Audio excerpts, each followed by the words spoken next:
Oh, yeah, everybody. Hello, hello, hello. It's the 15th day of January. We're halfway through the first month of the new year already.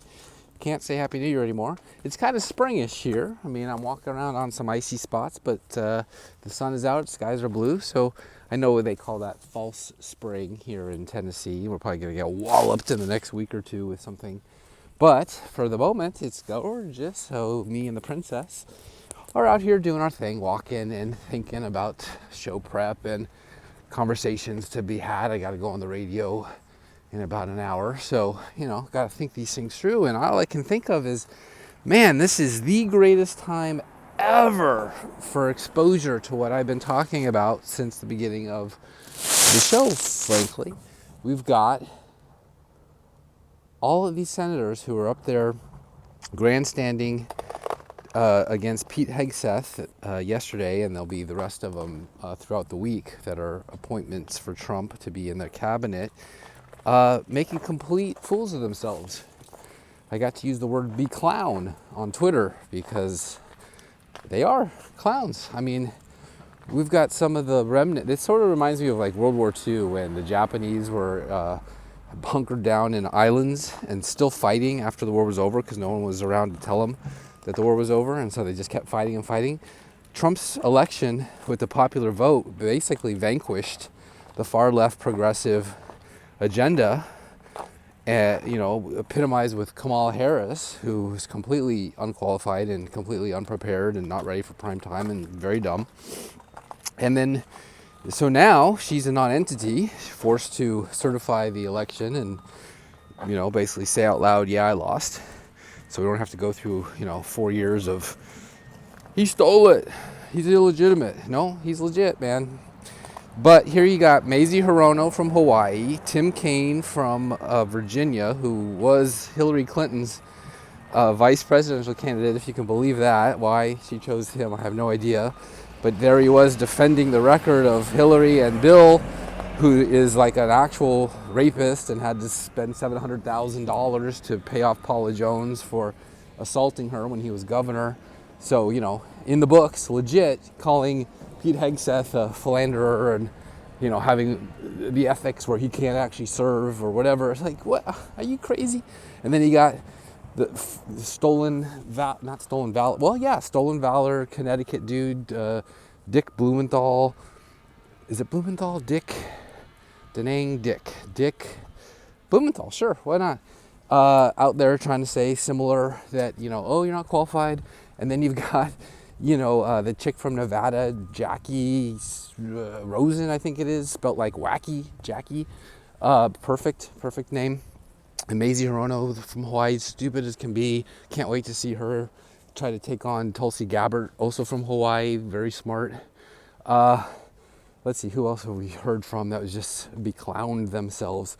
Elizabeth Warren, the one who said that she was a Native American Indian so she could get a job at Harvard and then become basically the mouthpiece for the university system, which we all know is corrupt and terrible. And yet there she is from Massachusetts. So and then, of course, the fires. So the fires exposed how badly California is run by politicians who don't care about their people, they care about their politics and what their next role is going to be. Gavin went from mayor of San Francisco to governor.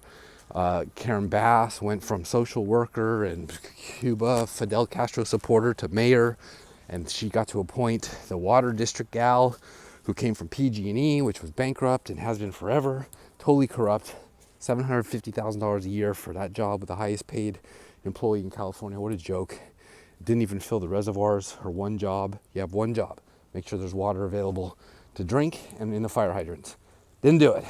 So my point is that just like the first term of Trump, where he exposed the media for being one-sided, biased, sometimes lying, and it turned out to be a lot of times lying, and the intelligence community, sometimes lying, a lot of times lying, embedding themselves in the media, basically driving the culture, driving the propaganda to fool us into believing whatever it is we wanted to believe post-World War II. And so now we see that these far left politicians, if you ever saw the movie The Candidate, I always harken back to this. It's getting old now, but I think in like 1979, this movie, The Candidate, came out, and it was Robert Redford, who at the time was like the biggest star ever, plays kind of a Bobby Kennedy type, a young, youthful California guy, son of a senator, I believe, or son of a governor, who wants to be president. Well, he doesn't want to, but they package him, they corral him, and his campaign manager is very successful. Kind of reminds me of like a James Carville. And so I just did a little show on him the other day. But so at the end, spoiler alert, they win the candidacy, and in the hotel room at the night of the celebration for the victory, he says, "What do I do now?" And the consultant shrugs his shoulders and walks away.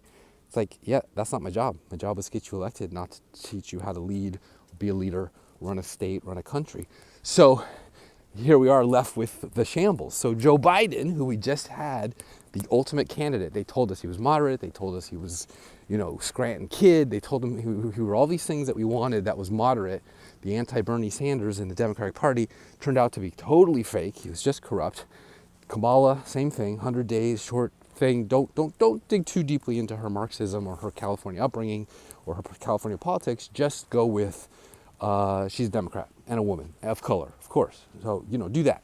Didn't work. So, just like the candidate in the movie, reality set in and it was totally mismanaged. In this case, it cost far left-wing liberals in Pacific Palisades, everything, their homes, billion-dollar homes on $1 trillion of land.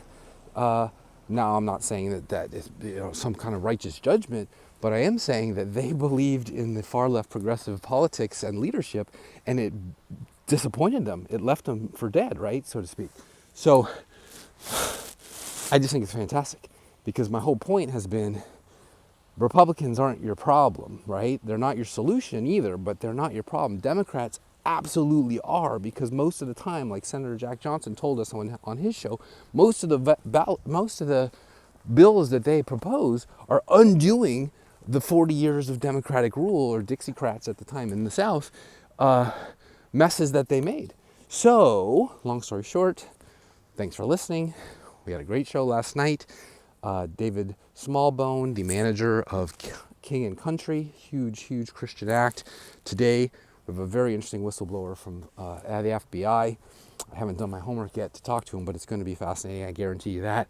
And we get to see DC, the last bastions of still elected toolboxes, from Adam Schiff from California to Elizabeth Warren from Massachusetts, and Gillibrand from New York, all the last vestiges of progressivism basically, wither